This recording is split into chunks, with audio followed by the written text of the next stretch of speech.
우리나라 지금 2019년도 우리나라 부동산 시장을 보면은 10년 전에 일본 부동산 시장하고 비슷하게 간다. 물론 똑같진 않아요. 똑같진 않지만은 상당히 비슷한 부분이 많아. 그 유사점, 차이점, 그걸 통해서 뭘 할 수 있느냐? 향후 한국의 부동산 시장을 예측할 수 있다. 이게 바로 오늘 우리가 이제 일본 부동산 시장을 살펴보는 이유입니다. 이게 가장 근본적으로. 결국은 뭐다? 국내 부동산 시장을 예측합니다.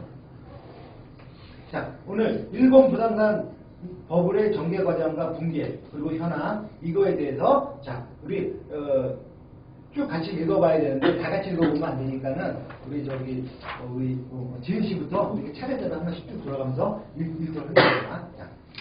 이 버블의 시작. 일본의 부동산 시장은 1980년대 후반에 가격의 급격한 상승으로 이른바 버블 사태에 돌입하여 1991년을 정점으로 버블의 피크를 이루었다. 1991년 이후 20년 이상 걸쳐 버블의 붕괴를 당하는 부동산 가격 하락이 지속되어 왔으며 최근에는 도쿄 등의 대도시 중심 지역에서의 부동산 가격 반등이 보여지고 있어 한국과는 또 다른 의미에서 근무의 동향이 주목되고 있는 것이 현재의 상황이다. 이와 같이 일본의 부동산 시장은 한국의 부동산 수면과의 진행 과정에 있어 전혀 다른 상태에 있지만 여러 가지 면에서 유사한 사회 경제적 배경을 가진 일본의 부동산 시장의 버블의 전개 과정과 붕괴 그리고 현재 상황을 개발함으로써 한국의 부동산 시장의 현주소를 진단함에 있어서 여러 가지 시작점을 발견할 수 있을 것이다. 자 여기서 이제 체크할 부분은 뭐냐면 자 일본의 그러니까 유사한 사회적 배경이라는 것. 일본의 부동산 시장. 왜 그러냐면 우리가 아까도 말씀드렸다시피 미국하고 유럽을 우리는 비교하지 않아요.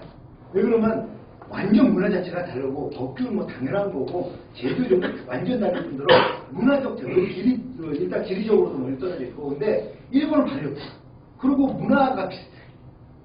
같은 동양권이고 그 다음에 또 중요한 건 뭐냐면 아주 뭐 우리나라 못지않게 이 토건 문화예요. 여기 토건사예요. 쉽게 말해서 뭐 토목 건축. 그리고 소위 말해서 이제 소위 말해 우리나라 이제 부동산 불패 신화 있잖아요. 여기도 마찬가지예요. 그런 게 엄청나게 강했던 그 나라입니다. 그렇기 때문에 서로 비교 대상이 되고 그다음에 이걸 검토하고 나서 어떻게 하냐면 한국의 부동산 시장에 어떻게 돌아갈 것인가 이거에 대해서 우리가 예측하려고 이걸 하는 거예요. 그래서 이거에 대해서 좀 보도록 합시다. 자 여기 보면 이제 표가 있죠. 도쿄권 집값 변화 추이. 여기 좀 잘 안 보이는데 여기가 언제냐면 90년도예요. 90년도에 뭐 어마어마하게 뭐 수직 상승을 했다가 어때요? 뭐 처참하게 엎어졌습니다. 그래서 어디까지 갔느냐? 여기는 지금 다 안 나왔는데 실제로 여기가 언제까지냐면 2013년도까지. 2013년. 90년도에 이제 붕괴가 돼가지고 2013년도니까 거의 23년 정도가 간 거예요. 22년, 3년.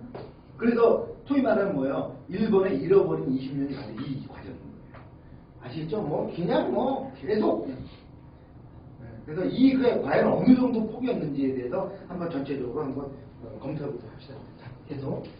그래프는 1970년을 배경으로 하여 상대적인 가격 변동을 나타낸 도쿄권의 주택지 공시지가, 실제지가의 70~80%를 반영의 변화 추이 그래프이다. 가장 급등한 1988년의 경우에는 공시지가 가격이 주택지의 경우 68.6%의 상승, 상업지의 경우 61.1%를 보인 경우도 있으나 현재는 91년 PPC 가격에 비하여 주택의 경우 40% 정도 수준, 상업지의 경우 20% 정도의 수준에 머물러 있다.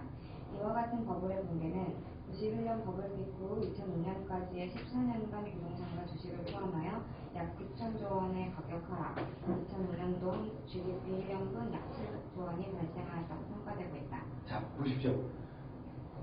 9천조가 가격을 하랬더니 9천조. 우리나라 1년 예산지가 얼마입니까? 우리나라 1년 GDP가 얼마예요, 지금? 거의 뭐 한 1,400조 정도? 우리나라 1년 GDP 정도? 예산은 거의 한 400에서 400, 한 70조, 뭐 500조가 좀 안 되는데, 이게 가격 하락한 게 얼마예요? 9천조에 9천조. 조 다음에 9천조. 하나는 또 하여튼 뭐 1개월까지 갈 수 있는 그 정도로 일본은 거의 뭐 사회 전체가 아주 풍랑했던 그런 상황이었던 거예요. 우리나라하고는 경제 사이즈 자체가 다르니까 거의 일본이 우리나라 경제 사이즈의 거의 한 5배 정도로 지금 위치하고 있거든요. 그래서 그렇게 보면은 우리나라로 따지면 9천조다 그러면 우리나라 보니까 한 2천조 날라갔다고 보시면 돼요. 2천조면 우리나라 1년 GDP보다 더 많이 날라간 거예요.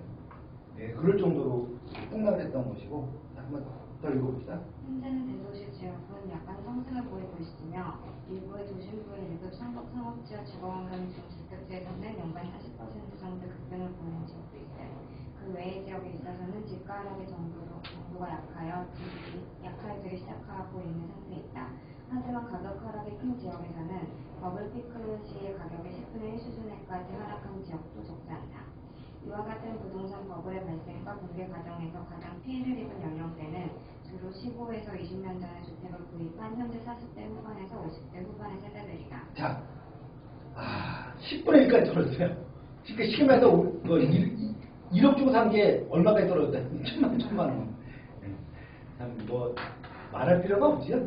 근데 웃기는 게 뭐예요? 1억 주고 내 돈 1억 주고 사는지는 않았죠. 대출을 꼈다고 여기서. 예. 소위 말하는 뭐예요? 일본에 여기 이제 좀 있으면 나오겠지만은 최대 120%까지 대출이 됐어요. 이 당시에. 그러니까 무슨 소리냐? 1억짜리 집을 사는데 대출이 1억 2천까지 나왔다는 거예요. 그럼 2천만 원은 왜 해준 겁니까? 아니 그러잖아요. 1억짜리 집인데 1억 2천이 나올 수 없잖아요. 담보 가치가. 2천만 원은 대체 왜 한 거예요? 왜 넣어준 거냐? 세금에 수수료에 이자 비용까지 다 줬대. 그래가지고 120%까지 했는 거예요. 왜 그러느냐? 1억짜리가 좀 지나면 2억 3억이 되더라는 거지. 폭등을 했다니까. 아까 우리 그래프 보셨죠? 어때요? 이 상승이 어마어마한 거거든. 뭐 1년, 2년 사이에 막 폭등을 하는데 뭐 2배, 3배 시키니까는 1억짜리가 좀 1년 지나면 2억, 3억 된다 이렇게 생각하니까 그렇게 나온 거예요, 대출이. 상승할 때는 문제가 안 생기지. 문제는 뭐냐면은 이제 하락할 때는 이제 곧잘 수가 없는 거야. 근데 1억짜리가 이제 1,000만 원이 돼봐. 그럼 이제 대출 1억 2천 대출해준 금융권은 어떻게 될까요? 뭐 말할 필요가 없는 거예요, 이거는. 그래가지고 진짜 1억을 그 버블 붕괴라는 거게 우리나라 때 왜 IMF 리먼 브라더스 샀을 때 대출 나가는 것들 아주 뭐 해가지고 소위 말해서 뭐 깡통주택 어마어마하게 쏟아졌지 않습니까? 그거하고 비교도 안 될 정도로 이건 어마어마했어요. 더 컸어요. 그 여파가. 계속 한번 읽어봅시다. 현재 북극권에 거주하는 한 50세 가장의 예를 들면 35세의 도심에서 1시간 30분 거리에 있는 주택을 한국의 화폐 단위로 환산하여 5억 정도의 주택을 100% 융자 구입. 일본에서는 직장이 안정된 경우에는 주택 가격의 100%도 융자 가능. 주택을 구입하는 것은 어렵지 않으나 당연한 이야기지만 구입 후 리스크에 대하여는 전적으로 자기 책임인. 하여 현재 가격을 계산하면 약 2억 원 수준에 있다. 자, 5억짜리 2억 됐대요. 근데 대출을 이제 100% 융자하고 120%까지 해줬으니까 좋아 100% 그럼 5억을 빌렸는데 2억이 돼버리면 저기 집값이 3억이 빠진 거잖아. 그럼 대출 비용이 3억이 감소가 되나요? 아니죠. 3억 5억을 다 갚아야죠. 그러니까 이게 여기서 이제 문제가 생긴 거예요. 계속. 반면 융자단에는 약 3억 수준에 있어 결국 집을 팔면 1억 원의 빚만 남게 되어 현재 가격이 하락한 도시 내에 이주도 불가능한 상태에서 왕복 3시간의 통근을 강요당하며 살아가고 있는 10대 후반에서 50대 후반 세대가 해야 하는 수가 없습니다. 이와 같은 부동산 버블의 발생과 붕괴 과정에서 발생한 사회 경제적 왜곡으로 인하여 수많은 서민들이 고통을 감내하며 살아가고 있는 것이 현일본의 상황이다. 이런 사회 경제적 왜곡 현상이 어떠한 과정을 통하여 이루어졌는가를 개발함으로써 한국의 부동산 시장의 현 위치를 진단하고 한국에서도 같은 상황이 반복되지 않기 위하여서는 무엇이 필요한지를 생각할 수 있는 기회가 되기를 희망하는 바이다. 네, 수고하셨고요. 자, 2번부터는 우리 옆에 이 80년대 후반의 버블이 발생과 관계, 버블 형성. 자, 여기서부터 이제 중요합니다. 왜 갑자기 버블이 왜 생기는지. 일본의 버블은 1985년 미국과의 프라자 합의에서 시작되었다고 말할 수 있다. 자, 85년 저 미국과 프라자 합의. 1980년대 후반 미국의 당시 레이건 정권은 달러고에 의하여 무역 적자 폭의 확대 및 국내 농업 제조업의 피폐와 공동화, 즉 밀 무역 마찰 문제에 대하여 심각히 우려하였다. 이를 시정하기 위하여 뉴욕의 프라자 호텔에서 선진 5개국 장관들을 모이게 하여 앵보 유도에 대한 협의 프라자 합의를 이끌어냈다. 잠깐 여기서 이제 왜 프라자 합의냐면은 미국 프라자 호텔에서 만났다고 해서 프라자 합의예요. 근데 웃기는 게 선진 5개국이 모였는데 이 중에 일본은 없었어. 일본을 빼고 미국, 영국, 프랑스 이렇게 해가지고 5개국에서 모여서 지네끼리 합의를 본 거야. 그리고 일본에서 통보를 해준 거야. 일본을 일본 견제하는 거예요. 견제한 거예요. 네, 견제. 왜 그러면 이 당시에 일본이 잘 나갔었거든. 전 세계의 가전을 휩쓸던 시대가 바로 이 당시. 그러니까는 불안한 거야. 너무 그냥 일본이 확 올라가니까. 그러니까는 미국이 안 되겠다. 그래가지고 일본을 싹 빼고 5개국에서 모여가지고 이 당시에 딱 결정을 내는 게 소위 말해서 뭐 앵고 현상이에요. 자, 계속. 프라자 합의 후 급격한 앵보가 진행되자 산업의 불황을 우려한 부대 장정과 일본은행이 금리 인하, 일본은행이 일반은행의 대출금리를 86년 1월부터 87년 2월까지 약 1년간의 5%에서 2.5%까지 인하하고 이를 2년 2개월간 지속시켰었다. 금리 인하 등의 금융 완화 정책을 단행하였다. 또한 미일 구조문제 협의에서 거대한 민간이 저축 흑자에 비인한 일본의 경상 흑자를 시정하기 위하여는 저축 초과액을 축소시켜야 하고 이를 위하여 공동투자의 확대와 민간의 소비 증가를 촉진시켜야 한다고 미국 측이 주장하였다. 자, 이 당시에 어떻게 됐냐. 프라자 합의 해가지고 앵고 현상이 2배가 뜹니다. 갑자기 바로 그 다음날 앵고가 2배가 됐어요. 엔화 가치가 2배가 떠버렸다고. 그럼 뭐가 문제가 되느냐? 쉽게 말해서 이거지. 우리나라 같은 경우는 이제 우리가 지금 환율이 이번에 1200억 돌파됐잖아요.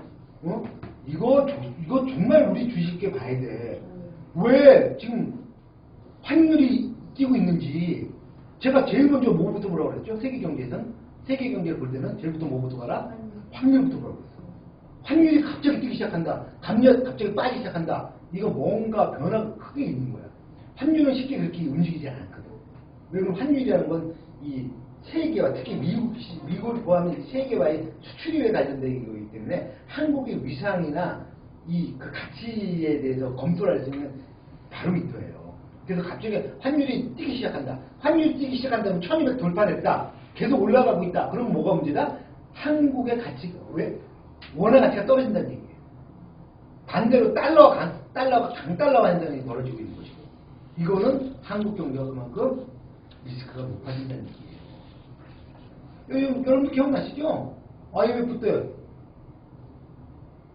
환율 얼마까지 왔어요? 2천 넘었잖아요. 리먼 브라더스 때 얼마까지 왔어요? 1600까지 왔어요. 우리나라가 지금 문재인 정권 들어와가지고 지금 1,000원, 1,100원대 여기서 왔다 갔다 하고 있었잖아요. 안정적으로 갔었거든. 그렇다고 너무 또 1,000원 미만으로 떨어졌다 해서 뭐 1달러에 뭐 900원이다 800원이다 이런 것도 상당히 안 좋지. 왜 그러면 우리나라 수출이 안 되잖아요. 쉽지 않잖아요. 그만큼 왜 그러냐면 이 제품 가치가 달러가 상대적으로 높아지니까 수출이 안 되거든. 그래서 적당한 지금 달러 선을 놓고 봤을 때는 뭐 사람들 보는 가치마다 좀 차이일 수 있을 수가 있는데 통상적으로 1,000원에서 한 1,100원 정도 이렇게 왔다 갔다 하는 걸 제일 지금 보고 있거든요. 또 1,000원 무너지는 걸 또 좋아하진 않아요. 왜 그러면 그만큼 수출이 약화되니까. 그래서 근데 지금 반대로 1,200원 넘어선다. 이러면 한국 경제는 지금 상당히 변동성이 크다고 보시면 돼요. 이게 사실 위험한 거예요. 왜? 여러분들이 왜 갑자기 1,200원 올라가느냐? 여러분들 뉴스 신문을 보면 잘 아시잖아요. 지금 뭐 세계 경제가 지금 변동 리스크가 너무 커졌어. 미국하고 중국하고 정말 뭐 제대로 한번 지금 뭐 붙게 생겼거든요. 단순히 무역 전쟁으로만 붙는 게 아니라 무역 전쟁에서 이제 위안화 환율 전쟁까지 공격 붙었고 이게 잘못하면 이제 뭐 지금 뭐 여기 남태평양 쪽에 동남아시아 쪽에서 무슨 뭐 군사적인 문제로도 좀 확대될 수 있는.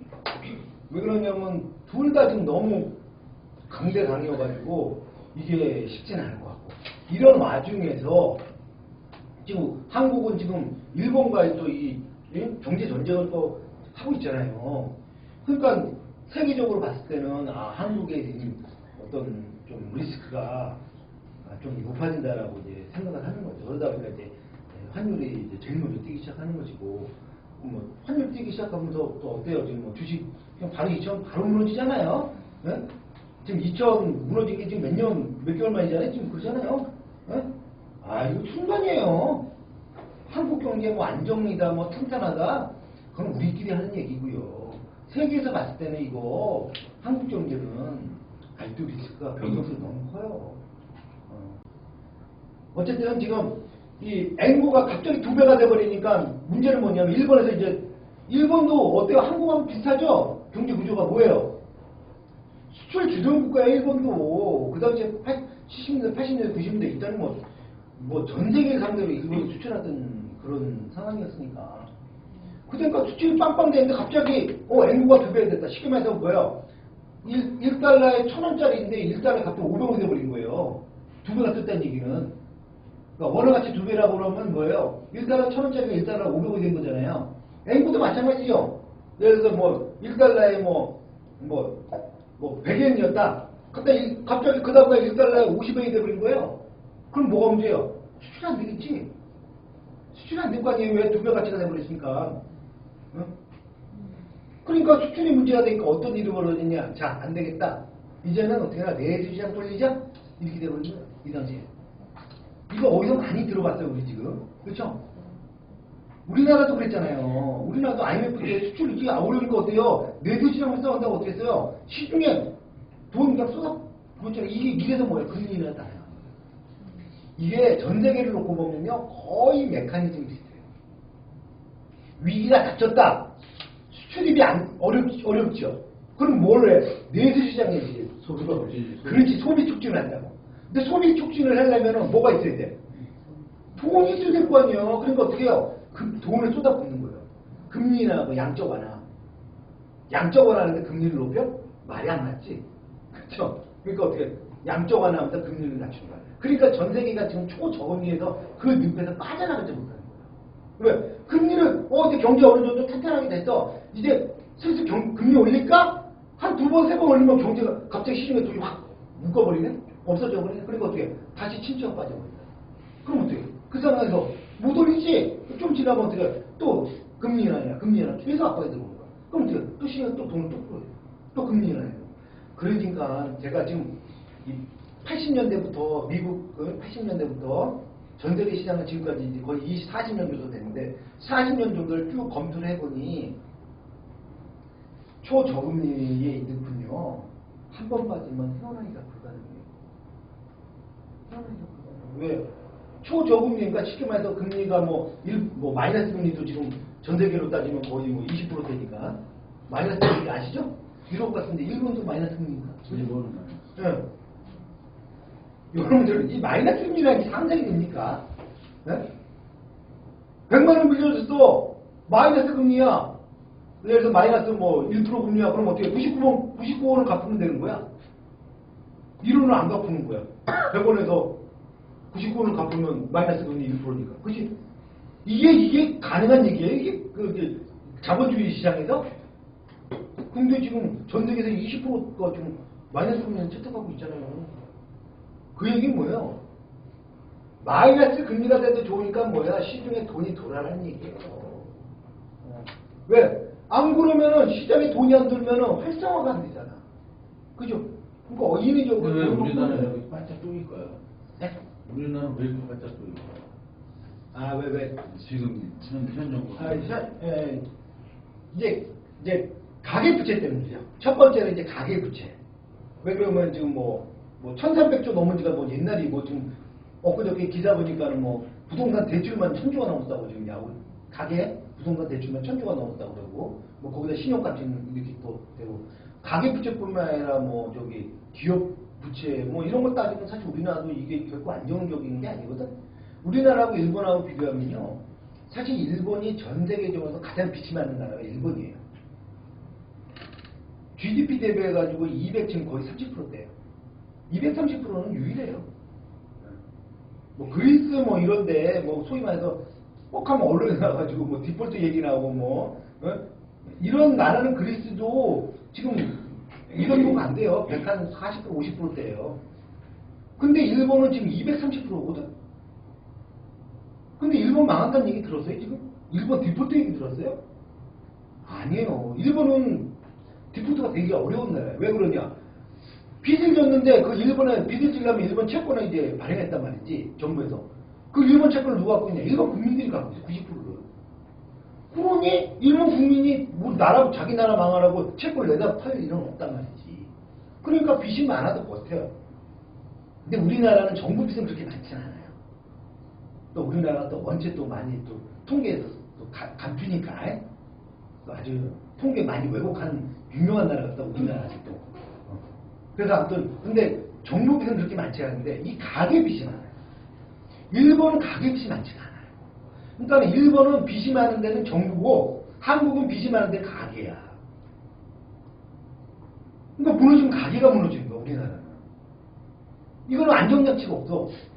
일본은 정부가 무너져야 되는데 정부의 그 채권을 일본 국민이 갖고 있기 때문에 무너지진 않는 거죠.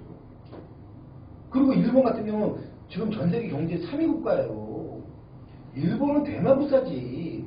전 세계에서 일본 무너지게 내버려 둘 수가 없어요. 한국은 지금 한 12 정도 가지 않습니까? 거기에 비하면 한국은 좀 세계 경제에서는 크게 이렇게 비중을 차지하지가 않아요. 지금 1, 2, 3위 보면 미국, 중국, 일본, 뭐 독일이잖아요. 이런 나라는 대마불사기 때문에 세계 경제에서 이게 무너지게 내버려 두지 않는 메커니즘이 있어요. 근데 거기에 비하면 한국은 되게 미비하거든요. 무너질 수도 있어요. 얼마든지. 특히 가계가 무너지기 시작하면은 이거는 쉽게 말해서 풀뿌리가 무너지는 거기 때문에 이거 정말 감당이 안 됩니다. 여러분들 IMF 겪어보셔서 아시잖아요. 그때 얼마나 그 IMF 극복하려고 얼마나 처절했어요. 정말 그때 그 당시에 막 집들 막 따는 건 제가 말씀드릴 수가 없습니다. 부동산만 놓고 봐서 집값도 반토막하고 반토막은 뭐예요? 그 이하로도 막 진짜 쉽게 말해서 막 떨어치기 하듯이 땡처리 하듯이 막 팔려나갔잖아요.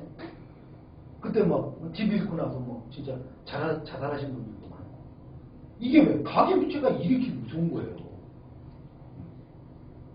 정부 부채가 정부 기관이니까 사실 그런다고 그러지만 가계부채는 그 풀뿌리들이 다 무너지면은 이건 정말 국민들이 막 속된 말로 죽어 나자빠지기 때문에 이거는 버티기가 힘들 거예요. 그래서 그게 리스크가 너무 크다 보니까 이제 대출을 쪼았는데 이게 양극화 현상이 벌어진 거예요. 지금 있는 사람은 지금 현금이 어마어마해. 아시죠? 지금 유보금만 지금 1,000조가 넘어가고 지금 얼마예요 지금? 그런 상황이에요. 그러니까 있는 사람한테 다 몰려있고 없는 사람은 대출이 안 돼서 돈을 못 쓰고 있고 그러니까 그분들이 소비를 못하죠. 그러니까 내수 경제가 지금 침체 일로라서 지금 거의 IMF보다 더 안 좋은 상황까지 지금 내수 시장이 움직이고 있는 거예요. 이 일본에서 이제 프라자 합의 때문에 앵보 현상이 벌어지고 나니까 이제 수출이 어렵다. 그러니까 어떻게 내수 시장으로 전환한 거예요. 내수 시장 전환한 거는 뭐 당연한 수준입니다. 그건 뭐 일본이 패착은 아니에요. 근데 그게 너무나 과도해진 거지.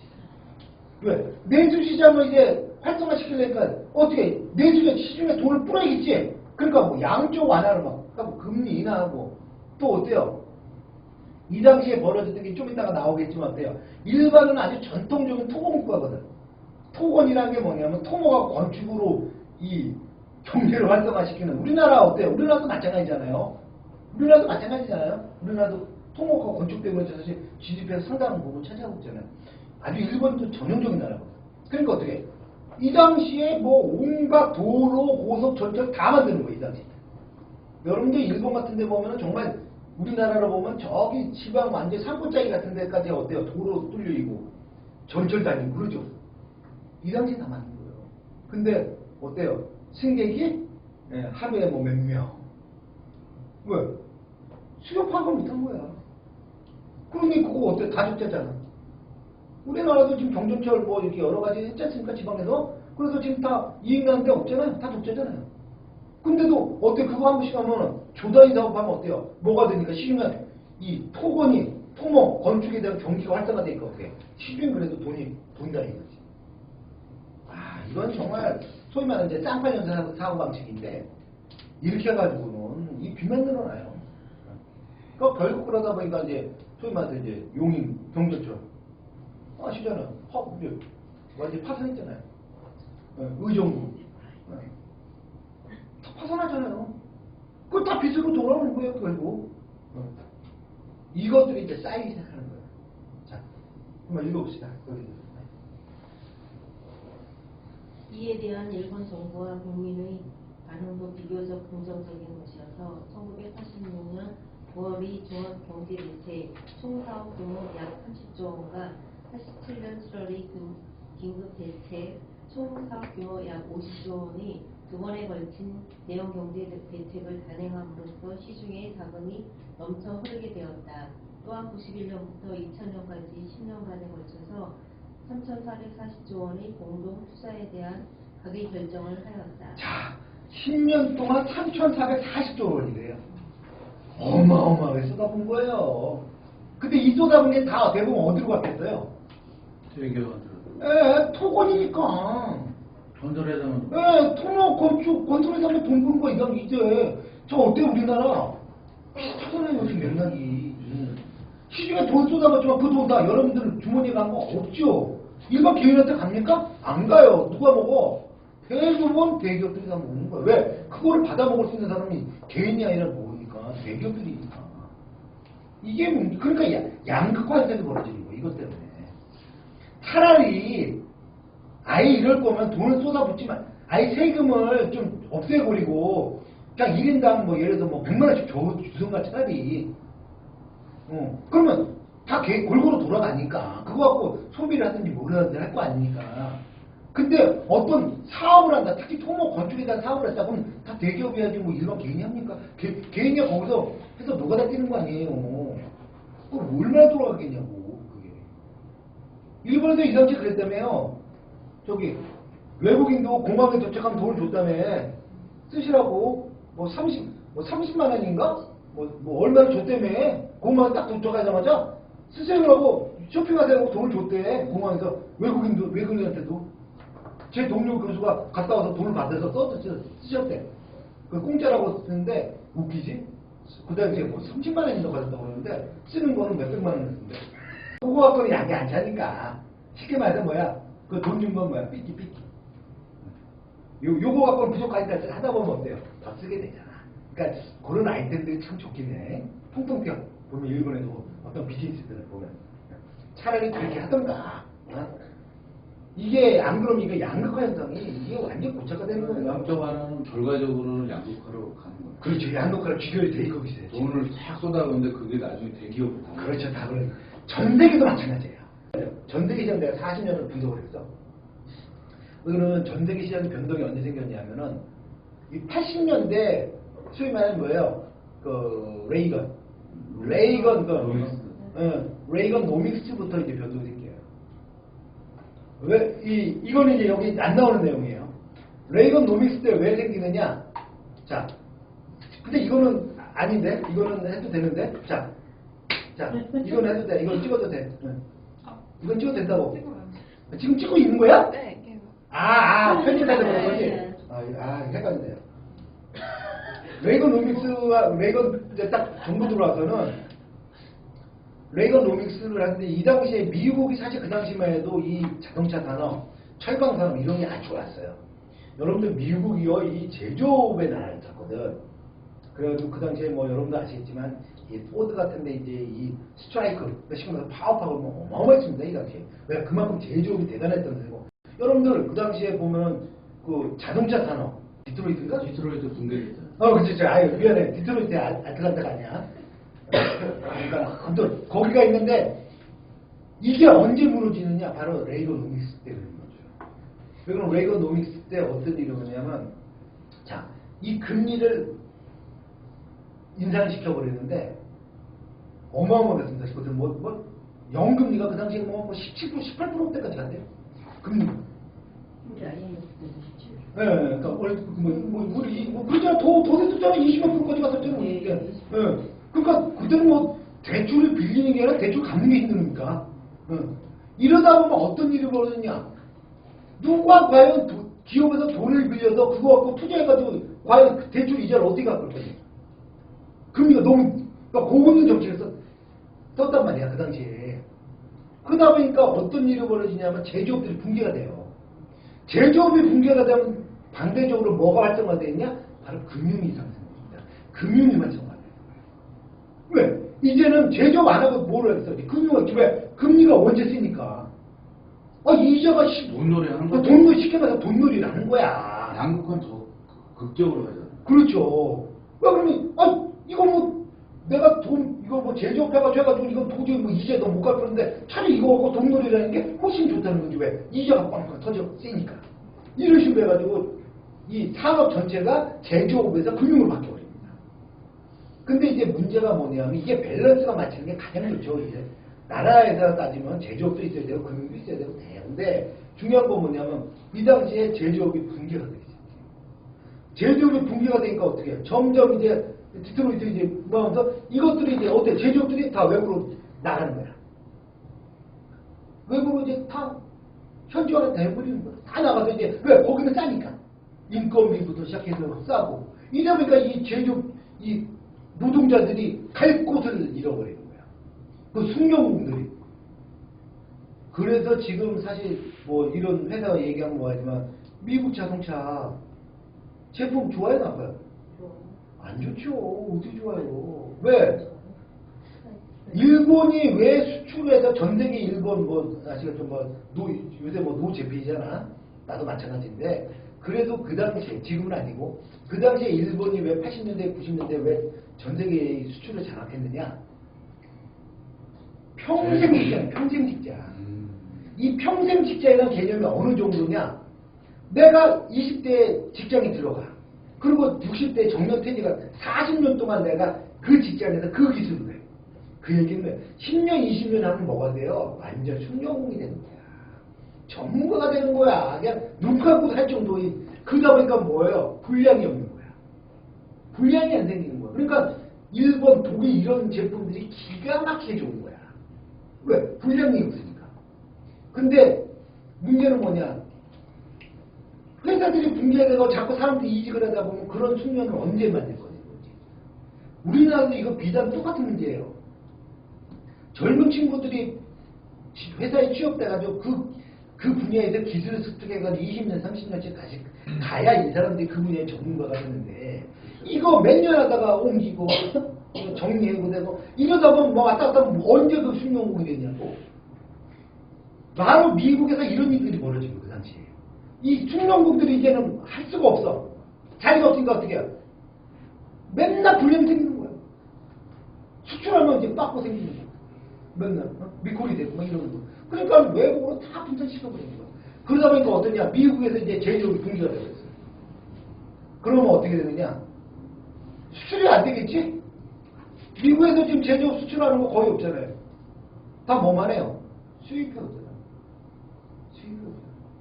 그래서 물론 그 당시는 아닌데 80년 90년 이때는 아니지만 그나마 2000년대 들어와서 전 세계가 소위 말하는 인플레이를 안 겪는 이유가 바로 뭐예요? 메이드 인 차이나 때문에. 왜? 싸게 어쨌든 간에 미국에서 만들었으면 하나 제품 하려면 1달러 했었는데 들어오는 게 0.1달러로 들어오니 이거 그래도 제품은 후지지만 그래도 어쨌든 소비하고 쓰잖아. 그러니까 미국에서 그래 제조업 없어도 되겠구나. 왜? 차이나 싸게 들어오니까 오히려 이런 일들이 벌어진 거야. 이게 비단 미국만의 문제는 아니야. 점점 한국도 점점 그래가고 있어요 지금. 이제 메이드 인 차이나도 아니지 뭐지. 메이드 인 베트남이야. 그지? 왜? 메이드 인 차이나도 계속 이제 인건비가 올라가니까. 이러면서 계속 동남아 쪽으로 이제 메이드 인 인도, 인도네시아 이런 식으로 계속 딴 데만 이제 쫓아다니는 거예요. 제품은 이제 하락하는 거죠. 대신에 정말 좋은 고퀄리티다 그러면 아직도 일본, 독일 게 비싼 가격으로 터지는 거고 제품들이 애국하면서 형성이 벌어지는 거예요. 아무튼 이래서 이제 80년대 미국에서 이제 이런 일들이 벌어지는 거예요. 이게 자 미국에서 이제 80년대부터 이러다 보니까는 이게 고금리 정책을 하다 보니까는 이러다 이게 유지가 되면 상관없는데 어떤 일이 겪냐면 소위 말해서 뭐예요? 이제 전쟁이 벌어지잖아요. 이라크 전쟁 때. 이라크 전쟁 딱 부시 아들 부시죠 아들 부시. 아버지 부시는 아프가니스탄이잖아요. 그렇죠? 아들 부시는 이제 이라크 하시는 거고 이 당시에 뭐 듣기로 뭐 3조 달러를 이제 찍어냈다라고 하니까 우리나라 따지면 3,300조예요. 지금 3,600조 되겠구나 지금. 그거를 이제 전쟁은요 돈으로 하는 거예요. 아시죠? 군사력은 돈이에요. 그래서 경제력이 없으면 군사력은 사실 있으나 마나 한 거예요. 여러분들 전 세계에서 좀 군사력은 좀 미국이 압도적이죠. 2위가 어디냐? 러시아잖아요. 근데 러시아 그렇게 크게 힘 못 쓰죠. 왜? 경제력이 못 가지. 경제력. 무기만 많으면 뭐예요? 그거를 전쟁을 수행할 수 경제력이 따라오지 못하는데. 그래서 전쟁은 뭐 돈이에요. 전 세계 전쟁은 다 군수산업에서 이루어지고 돈 때문에 이루어지는 거거든. 왜? 그래야 무기들이 팡팡 터져나가고 살려나가는 거니까. 뭐 이건 소위 말해서 인터넷에 뭐 음모론에 속하는 얘기이기도 하지만 꼭 음모론 아니어도 돼요. 주기적으로 하는 거 같아요. 주기적으로 이게 이루어지는 것들이 꼭 음모만은 아닙니다. 실제로 팩트 힘들면 전쟁이 있을 것 같아요. 그렇죠. 그래서 한번 쓱 한번 물갈이 한번 해주고 무기도 한번 싹 업그레이드 한번 해주고 그래서 이렇게 하는 거예요. 아니에요. 미국이 또 대표적인 또 군수국가 아닙니까? 그렇죠? 미국에서 전쟁을 이제 9.11 터지고 나서 완전히 폭락했잖아요. 그러니까 안 되겠다. 도저히 어떻게 될까 어떻게? 이제 고금리 갖고는 안 되잖아요. 이제 안 된다. 그러니까 어떻게? 이제는 완전히 양적 완화해서 시중에 돈을 풀어냈어요. 쏟아냈단 말이에요. 그러니까 이 돈이 미국만 도는 게 아니죠. 전 세계적으로 다 퍼져나가요. 그러니까 전 세계는 소위 말하는 이제 초저금리의 상황이 됐어요. 초저금리가 됐다. 이자 대출도 쉽게 돼. 근데 대출 이자도 싸. 그럼 어때요? 막 시중에 활성화되는 거지. 막 시중에 막 돈들이 막 남아도는 거예요. 돈들이 남아도니까 이런 것들이 막 소비로 이루어지고 소비로 이루어지니까 당연히 투자가 발생되고 이래서 경제적으로 전체적으로 호황이 이루어지기 시작하는 거란 말이에요. 근데 이게 호황으로만 끝나는 게 아니거든. 항상 문제가 뭐다? 두 가지 조심하라고 했어. 시중에 돈이 쏟아져서 유동성 장세가 벌어진다고 두 가지를 항상 조심하라고 했죠. 하나가 뭐다? 인플레이션. 두 번째가 뭐다? 양극화. 양극화 그다음 이거 자산 버블이거든. 이 항상 이 두 가지가 제일 문제거든. 근데 그나마 인플레이션이 발생 안 한 게 뭐다? 메이드 인 차이나 때문에. 그러니까 요거는 지금 전 세계적으로 인플레이션 지금 걱정하는 나라가 없어. 물론 이제 뭐 베네수엘라 같은 뭐 이런 나라야 국가가 이제 붕괴가 됐으니까 그런 것이고 물가상 수준이 100만 포인트? 1000만? 그런 데니까. 그건 뭐야? 이건 국가 경제가 시스템이 붕괴가 돼서 그런 거고, 정상적인 국가는 그렇게는 안 하냐면, 인플레이션은 지금 전 세계적으로 지금 발생되질 않아요. 햇반 살려면 돈을 이만큼 잡아야 돼요. 그만큼. 그리고 두 번, 제일 걱정이 뭐냐면, 자산 버블 현상이에요. 이 당시에 이제 시중에 돈이 쏟아보니까 어때요? 이때부터 이제 부동산 주식이 이제 막 폭등을 하기 시작하는 거예요. 이게 전 세계적으로 다 동일하거든. 그런데 문제는 뭐냐면 자산이 버블이 계속되다 보니까 어때요? 이거 막 금융기관에서 또 대출 빵빵 터진단 말이야. 근데 자산 버블은 아시겠지만 여러분들 어때요? 우리가 풍선을 불어. 풍선을 불면 이 풍선이 영원히 커지진 않죠. 어느 순간에 가서는 결국은 터져요. 그게 과연 어느 순간이냐. 이러다가 소위 말해서 뭐예요? 우리나라 같은 경우 IMF 겪었고 2008년도 전 세계에서 리먼 브라더스 때 또 겪었잖아요. 팡 터지니까 어떻게 해요? 팡 터지면 그냥 꼬꾸라지는 거예요. 이 버블이. 쉽게 말해서 버블이란 건 뭐예요? 거품이잖아요. 거품이 싹 거쳐지는 거야. 그럼 이제 소위 말해서 뭐예요? 시중에 이제 돈들이 안 돌기 시작하는 거예요. 일본도 어떻게 보면 프라자 협의로 앵고가 되니까 양쪽 완화를 하면서 그렇지요. 자산 가치가 갑자기 80년대 후반에 그렇지요. 확 올랐다 빵 터졌네. 그렇죠. 이게 우리 그래프를 보시면 아시냐면 이거 여기 89년도 90년도 있죠. 여기 프라자 합의가 85년도에 이루어진 거예요. 85년도에 프라자 합의가 요때 여기 아직 여기 요거 꼭지가 아니에요. 요건 89년 90년이고 85년도 요때예요. 요때 쉽게 말해서 프라자 합의 되니까 어떻게 해요? 안 되겠다. 더 이상 수출은 어려우니 이제는 어떻게 내수 시장을 봐야겠다. 그래서 양적 완화 쏟아졌죠. 그래서 얼마를 쏟아졌죠? 아까 10년 동안 3,440조를 쏟아졌어요. 3,440조가 쏟아졌는데 시중에 그게 나왔단 말이야. 근데 쏟아졌는데 이게 어떤 일이 벌어진다? 자, 건전하게 회사에 들어가서 설비 투자가 이루어지고 설비 투자가 이루어지면은 직원을 회사 뽑아야 될 거 아닙니까? 그럼 직원을 뽑으면 그 직원의 고용이 창출이 되잖아. 그래서 고용이 창출되면 소득이 발생하니까 소득을 바탕으로 내가 소비를 할 수가 있지. 그럼 소비를 바탕으로 또 기업 투자는 이게 바로 선순환 경제거든. 이게 아주 규정적인 건데 이러지가 않아요. 이건 이론에서는 나오지 실제에서는 이러지질 않아. 왜? 그래봐야 이게 순환하는 게 몇 년 주기인데 그래봐야 내가 몇 푼 벌겠냐 이렇게 생각한다고. 그러면 빠른 방법이 뭐야? 그 돈 갖고 그냥 부동산 사버리는 거야. 왜? 가격이 뛰는데 1년 내가 고생해가지고 버는데 뭐 영업이익이 해가지고 뭐 15%가 나왔어. 근데 내가 이 돈을 회사에 설비 투자를 안 하고 이걸 갖고 부동산 투자하면 1년에 2배가 되는데 여러분 같으면은 설비 투자하겠어요? 부동산 투자하겠어요?